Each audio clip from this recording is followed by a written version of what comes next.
चीन और पाकिस्तान की सबसे घातक साजिश बेनकाब हो चुकी। जो लोग हमारी मुख्य भूमि को एक झटके में तहस नहस करने की साजिश रच रहे थे, उनकी वही चाल अब उन्हीं पर भारी पड़ेगी। भारत ने समंदर की गोद में ऐसा चक्रव्यूह रचा है कि बीजिंग से लेकर इस्लामाबाद तक सन्नाटा फैला दिया गया है। दोस्तों, अंडमान और लक्षद्वीप से फायर होंगे भारत के सबसे गुप्त और घातक हथियार, और पाकिस्तान की अबाबील या चीन की हाइपरसोनिक मिसाइलें हवा में ही खत्म हो जाएंगी। यही है भारत की सेकंड लाइन ऑफ डिफेंस, जिसने हमारे सारे दुश्मनों की नींद उड़ा दी है। भारत ने अंडमान द्वीप में ऐसा डिफेंस सिस्टम तैनात करने की प्लानिंग कर ली है जिसने चीन की नींद छीन ली है।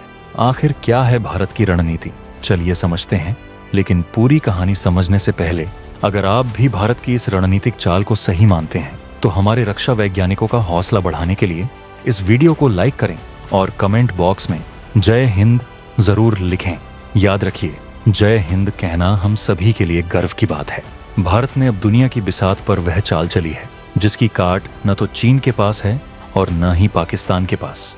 यह एक मास्टर स्ट्रोक है जिसने दुनिया के बड़े रक्षा विशेषज्ञों को भी चकित कर दिया है। जो हमारे दुश्मन सोच रहे थे कि वे भारत की मुख्य भूमि पर हमला करके हमें कमजोर कर देंगे, उनकी वह उम्मीद अब ध्वस्त हो चुकी है, क्योंकि भारत ने अपनी सुरक्षा की एक ऐसी मजबूत और गुप्त पंक्ति तैयार कर ली है जिसे भेदना लगभग नामुमकिन होगा।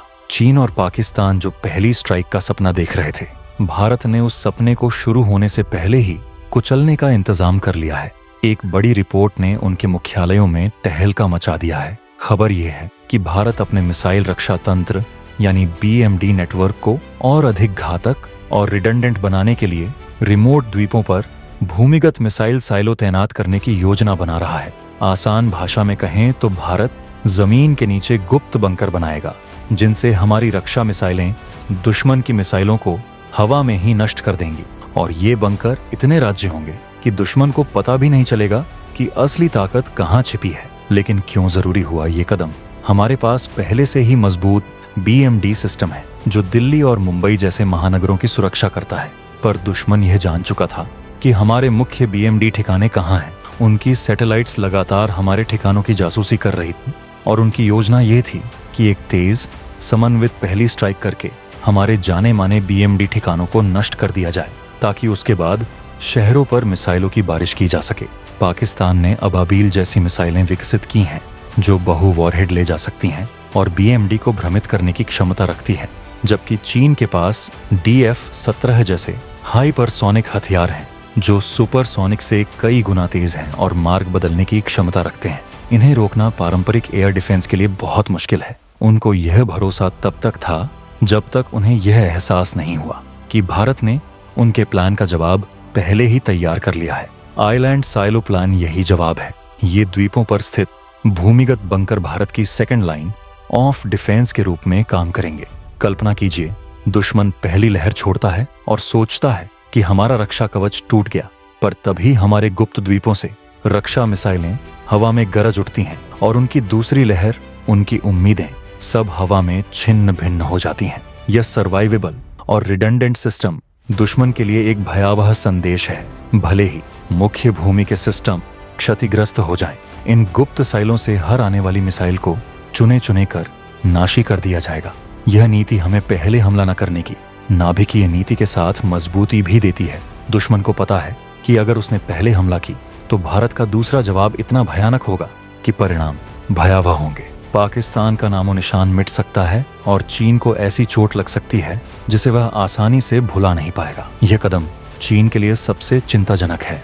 चीन कई सालों से हमारे पड़ोस में जासूसी ठिकाने बना रहा है और म्यांमार के ग्रेट कोको आइलैंड पर उसने निगरानी बेस भी तैनात कर लिया है जो अंडमान निकोबार से सिर्फ 55 किलोमीटर दूर है। चीन की यह हरकत ही भारत को सक्रिय रहने का मौका दे गई।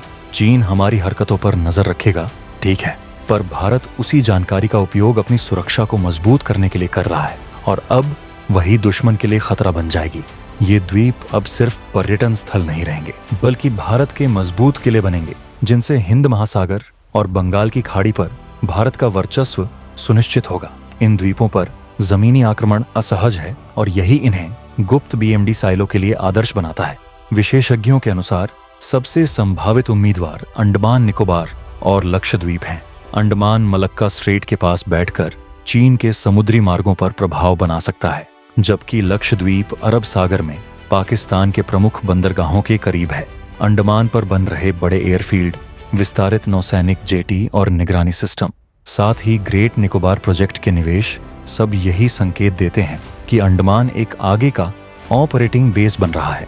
लक्षद्वीप पर विकसित INS जटायु और वहां ब्रह्मोस जैसी हमलावर मिसाइलों की तैनाती बताती है कि अरब सागर में हमारा विरोधी कुछ भी करने से पहले गहरे नुकसान का सामना करेगा।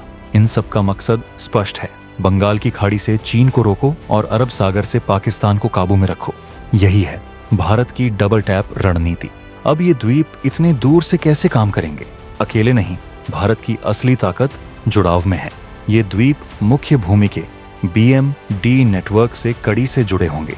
सुरक्षित कम्युनिकेशन लिंक और मिशन कंट्रोल के जरिए दिल्ली में बैठे कमांडर इन साइलों को नियंत्रित कर सकेंगे और इस पूरे सिस्टम की निगरानी करेगा हमारा स्वॉर्ड फिश रडार, एक लंबी दूरी ट्रैकिंग रडार जिसकी रेंज 1500 किलोमीटर बताई जा रही है और जो एक साथ सैकड़ों लक्ष्यों पर नजर रख सकता है। साथ ही हाइपरसोनिक खतरों का भी पता लगा सकता है। जब यह रडार द्वीपों और मुख्य भूमि के साथ मिलकर काम करेगा तो दुश्मन की मिसाइल लॉन्च होते ही पकड़ ली जाएगी और हमारे गुप्त साइलों तक जानकारी पहुंचते ही उनकी मिसाइलें हवा में ही खत्म कर दी जाएंगी। यही है भारत का आइलैंड शील्ड प्लान, एक बहुस्तरीय ढाल जिसे वर्षों से विकसित किया जा रहा है। कारगिल के बाद से ही भारत ने मिसाइल आधारित खतरों का सामना करने की तैयारी तेज कर दी थी और आज हमारे वैज्ञानिकों ने दिन रात मेहनत करके एक ऐसा रक्षा कवच तैयार कर लिया है जो दुनिया के चुनिंदा देशों के पास ही है। यह 2 स्तरीय ढाल है। पहला जाल पृथ्वी आधारित एयर डिफेंस है जो दुश्मन की मिसाइल को वायुमंडल के बाहर 50 से 80 किलोमीटर की ऊंचाई पर ही नष्ट कर देता है और अगर कोई मिसाइल यह जाल पार कर भी जाए तो दूसरा एडवांस्ड एयर डिफेंस उसे वायुमंडल के अंदर 30 किलोमीटर तक की ऊंचाई पर पकड़ लेता है। बाहर मारो या अंदर मारो, बचकर निकलने का रास्ता दुश्मन के पास नहीं रहेगा। तो बताइए, क्या आपको नहीं लगता कि यह रणनीति भारत को एक नई सुरक्षा शिखर पर पहुंचाएगी? क्या आपको नहीं लगता कि अब हमारे दुश्मन पहले से कई गुना सोचेंगे? अपने विचार कमेंट बॉक्स में लिखिए और अगर आप हमारे रक्षा वैज्ञानिकों की मेहनत का सम्मान करते हैं तो वीडियो को लाइक, शेयर और चैनल को सब्सक्राइब कर दीजिए, क्योंकि यह सिर्फ एक खबर नहीं, यह भारत की सुरक्षा और संकल्प की कहानी है। जय हिंद, जय भारत।